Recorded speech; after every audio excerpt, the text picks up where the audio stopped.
was mental health an issue for Shackleton and his team? It's intriguing that you ask, because so many of the Arctic and the Antarctic expeditions experienced major problems with mental health. On Shackleton's expedition, it was not an issue.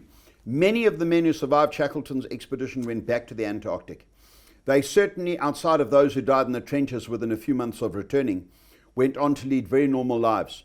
Whereas you will read on other Arctic and Antarctic expeditions the most incredible occasions of mental issues, folks taking their own lives, folks collapsing mentally and physically, where on occasions folks were forced into situations of cannibalism just to survive.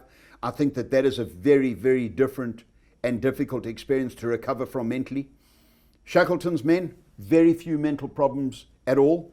And as I say, many of them would indeed return to the Antarctic later. The mental health of employees is very important, and it is a difficult thing and needs to be evaluated individually. But I think looking at the modern workplace, Alex, these days, folks are under enormous pressure at work in terms of the hours they work and the intensity of the work.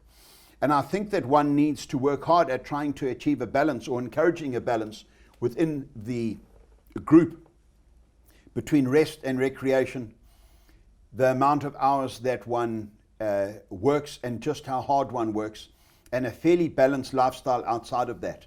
You know, I see a lot of folk who spend a huge amount of time, as you say, in the tech industries and in the computer industries, who are not exercising, becoming incredibly overweight, tanned by the fluorescent lights. I don't think that that is a healthy situation in any way and can lead to its own mental issues.